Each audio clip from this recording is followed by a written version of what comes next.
충격적입니다. 대통령은 왜 국방부 장관에게 직접 전화했을까? 박근혜 전 대통령 국정농단 사건 때 태블릿 PC는 박근혜 탄핵의 스모킹 건이자 트리거였습니다. 이게 나라냐며 거리로 뛰쳐나온 수천만의 촛불로 박근혜 대통령은 결국 탄핵되었습니다. 최혜병 수사 외압 의혹 사건에서 대통령의 경로설은 안개 속 의심이었다면 대통령이 직접 국방부 장관에게 3차례 통화했다는 진실의 문은 스모킹 건이 아닐까라고 생각합니다. 과연 이 통화 사실은 향후 윤석열 대통령의 운명을 어떻게 가를지 아직은 아무도 모릅니다.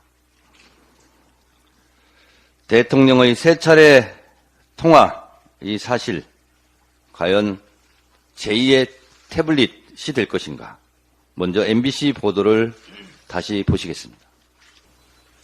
오늘 뉴스데스크는 MBC 단독 보도로 시작하겠습니다. 작년 8월 2일 해병대 수사단이 최상병 사건 자료를 경찰에 이첩한 직후 이종섭 전 국방장관과 윤석열 대통령이 통화한 기록이 나왔습니다.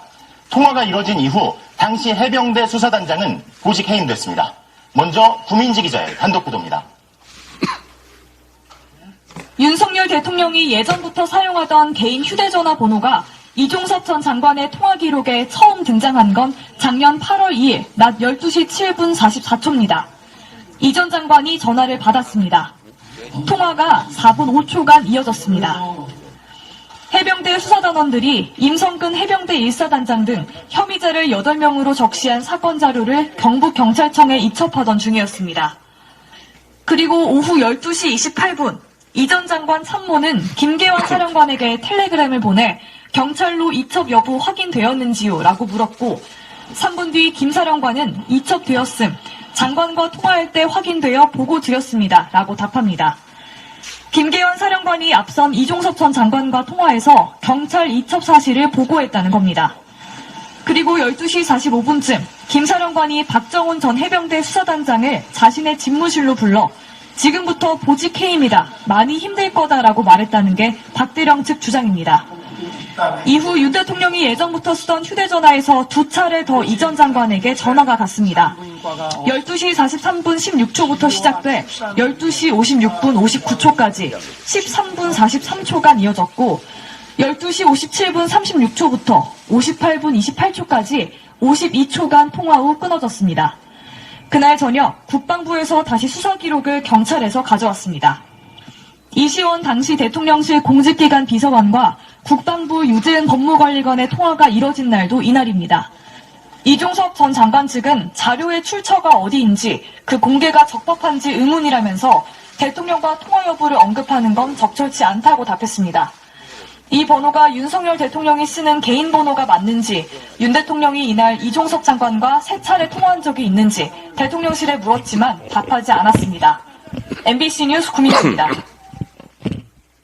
MBC 보도 내용처럼 작년 8월 2일 박정훈 대령의 수사단이 최상병 사건 자료를 경찰에 이첩한 직후 윤석열 대통령과 이종섭 국방부 장관의 통화 기록 사실입니다.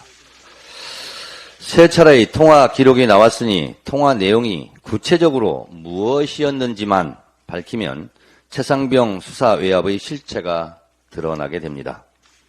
이쯤 되면 윤석열 대통령을 피의자로 전환하고 즉각 수사해야 하는 것 아니겠습니까? 어제 최상병 특검 재의결이 무산되었습니다. 왜 이렇게 특검을 두려워하는지, 왜 이종섭 장관을 도주 대사라는 오명을 쓰면서까지 호주 대사로 임명했는지, 이 사건 관련자로 의심받는 자를 총선에 공천했는지, 혹시 증거 입틀막이 아니었는지 국민들은 매우 의심하고 또 궁금해하고 있습니다. 의심받기에 충분한 짓을 한 겁니다. 최상병 수사 외압 사건은 노골적인 수사 방해이자 사법농단, 국정농단, 권력 사유와 이미 분명해지고 있습니다. 윤석열 정권의 수사방해, 사법농단, 국정농단이 점점 정점으로 치닫고 있습니다.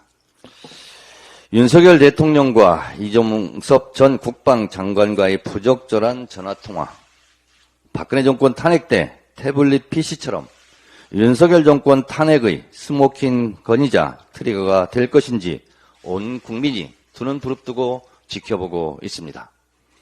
탄핵 열차가 기적 소리를 울리고 있습니다.